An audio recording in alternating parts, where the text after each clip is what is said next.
जय जगन्नाथ। आप प्रश्न जो है बोलो।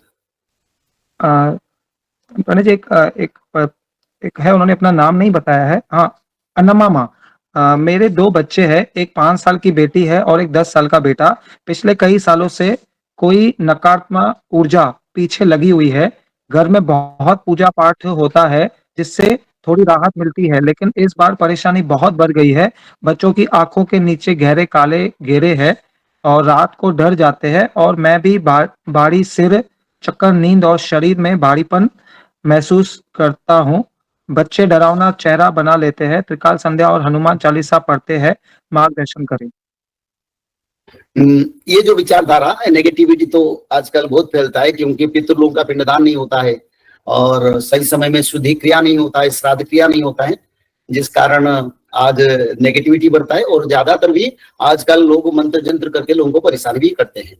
तो इसलिए त्रिकाल संध्या जो करते हैं ना आप लोग, वो त्रिकाल संध्या आप कीजिए, पर त्रिकाल संध्या के साथ साथ आप लोग नारायण कवच का घर में पाठ करें और रात को सोने से पहले एक बार त्रिकाल संध्या घर में करें और माधव नाम का 216 बार माधव नाम का भजन करके आप लोग शयन करें। और मेरे विचारधारा में आपके घर में जो नेगेटिविटी या कोई प्रेरण किए हैं, उस पे आप लोगों को इंस्टेंट रिलीफ मिलेगा। अगर नहीं मिलेगा मेरे को बताना और इस पे इंफॉर्मेशन देना। बिल्कुल ये कोई बड़ा बात नहीं है, उसको हम सुधार सकते हैं आध्यात्मिक मंत्र, आध्यात्मिक जो शास्त्रीय विधि के अनुसार उसको हम सुधार सकते हैं। जय जगन्नाथ। जय जगन्नाथ पंडित। हाँ पंडित, देवानी माँ करके एक है। पंडित जी, आपके चरणों में हमारा साष्टांग सादर प्रणाम। हमें प्रैक्टिकल्स में मेडिसिन का असर देखने के लिए जानवरों के मांस को छूना पड़ता है। महाप्रभु जी की कृपा से अब तक ऐसा करना नहीं पड़ा, लेकिन फाइनल में यह अनिवार्य होता है। कृपया हमारा मार्गदर्शन करें। आपके प्रश्न का जो विचारधारा है, देखिए, कर्मण्यवाधिकारस्तु मां फलेषु कदाचन। आप लोग जो पढ़ाई कर रहे हैं, जो प्रैक्टिकल कार्य कर रहे हैं, उसके लिए जो कर्म है, वो कर्म अगर करेंगे तो वो कर्म के माध्यम से हम कई हजारों मनुष्य सभ्यता, लाखों का सेवा भी कर पाएंगे, सेवा करने के लिए लायक बनेंगे। तो ये जो कार्य है, ये कार्य विद्या अध्ययन कार्य है, और अध्ययन में अगर ऐसे हम देखेंगे तो मानव सभ्यता का रक्षा कैसे होगा। तो इसलिए पाप तब लगता है जब कोई जीव हत्या करता है, उसको खाता है, पीता है और उसका प्रसार करता है, तब पाप लगता है। पर हम तो कुछ नहीं करते, तो इसमें इस विचारधारा में कोई व्यतीत होने की जरूरी नहीं। अपना पढ़ाई करो और पढ़ाई से समाज का कल्याण होगा, और इसके माध्यम से हमको जो शास्त्रीय या एजुकेशन सिस्टम है उसको मानना पड़ेगा, क्योंकि इसी युग के अनुसार ये जरूरी है। जय जगन्नाथ। जय जगन्नाथ। पंडित जी, प्रवेश कांत श्रीवास्तव झांसी से। भागवत महापुराण 10वां स्कंद 57वां अध्याय।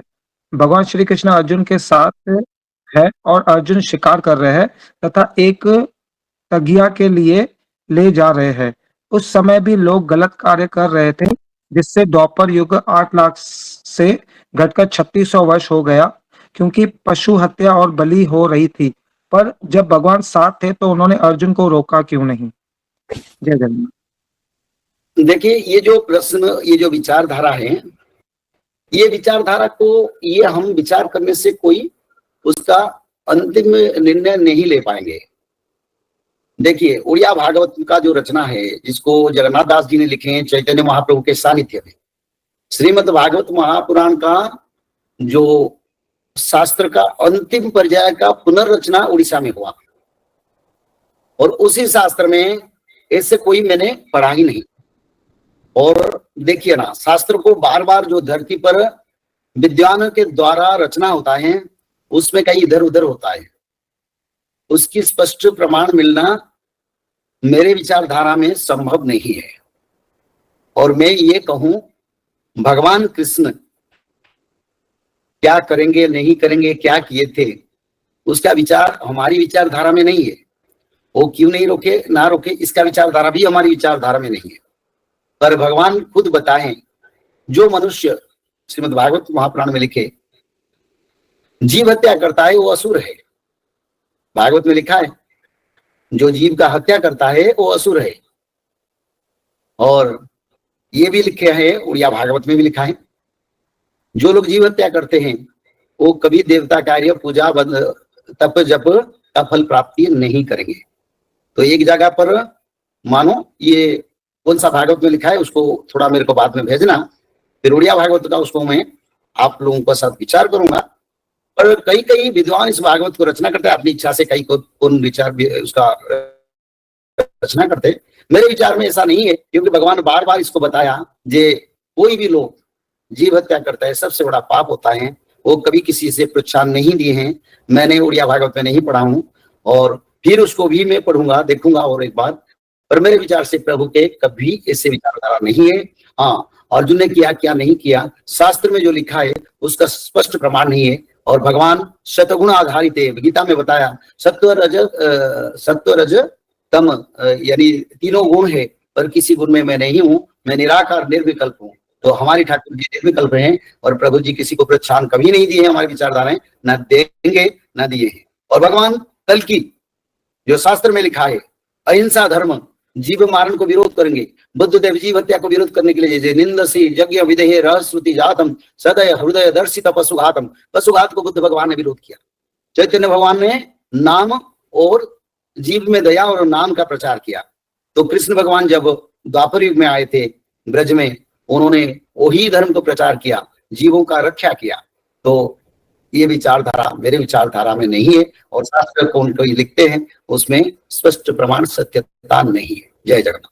जय श्री माधव। जल प्रलय, महामारी और भूकंप, अग्नि प्रलय, वर्ल्ड वार 3 और महाविनाश, ये तो एक दिन होना ही है। लेकिन इस सब से आप बच कैसे सकते हैं? सबसे पहले नॉनवेज खाना छोड़ दीजिए, अंडा भी नहीं खाना है, और किसी भी तरह का नशा मत करिए, और गलत काम मत कीजिए, और सत्य, प्रेम, दया, क्षमा और शांति का आचरण कीजिए। और 3 चीज कीजिए, उसमें से सबसे पहला है त्रिकाल संध्या, यानी त्रिसंध्या। उसको दिन में 3 बार करते हैं। जैसे सुबह में करते हैं ब्रह्म मुहूर्त में, सुबह 4 बजे से लेकर के 6 बजे के बीच में आप कभी भी कर सकते हैं। लेकिन आपको समय नहीं मिला तो समय आप आगे पीछे कर सकते हैं, आधा घंटा 1 घंटा पीछे कर सकते हैं। दोपहर में 11:30 बजे से लेकर के दिन का 1 बजे तक कर सकते हैं, उसके बीच में शाम को 5 बजे से लेकर के 6:30 बजे तक कर सकते हैं। दिन भर में 1 बार नहा के त्रिकाल संध्या जरूर करें। बाकी समय आप हाथ पैर मुंह धोकर भी कर सकते हैं, और 3 बार आप श्री गंगे बोल करके स्टार्ट कर सकते हैं। जो दूसरा उपाय है वो है श्रीमद् भागवत महापुराण पठन। दिन में 1 अध्याय जरूर पढ़ें, दिन भर में 1 अध्याय जरूर पढ़ें, वो भी ना हो सके तो 1 पन्ना तो जरूर पढ़ें। अगर उतना भी समय नहीं है तो 1 श्लोक जरूर पढ़ें। तीसरा उपाय, माधव नाम का जप करें, निरंतर करें, कोई भी काम करते हुए करें, हमेशा माधव नाम का जप करें। त्रिसंध्या का पीडीएफ, श्रीमद् भागवत महापुराण का पीडीएफ और भविष्य मल्लिका का फ्री ई बुक भविष्य मल्लिका पुराण, ये सब आपको डिस्क्रिप्शन बॉक्स में मिल जाएगा। भविष्य मल्लिका के बारे में अधिक जानकारी के लिए आप भविष्य मल्लिका के वेबसाइट पर संपर्क कर सकते हैं, bhavishyamalika.com। और अधिक जानकारी के लिए भी कल्कि अवतार ऑफिशियल चैनल को देख सकते हैं, जहां पर मल्लिका के बारे में खुलकर बातें रखी गई है, जहां पर आप लगभग 1000 जितना वीडियो आपको देखने को मिल जाएगा। और भी आपको अधिक जानकारी जानना है त्रिसंध्या के बारे में, और कोई आपको सवाल है तो नीचे दिए गए नंबरों पर आप संपर्क कर सकते हैं।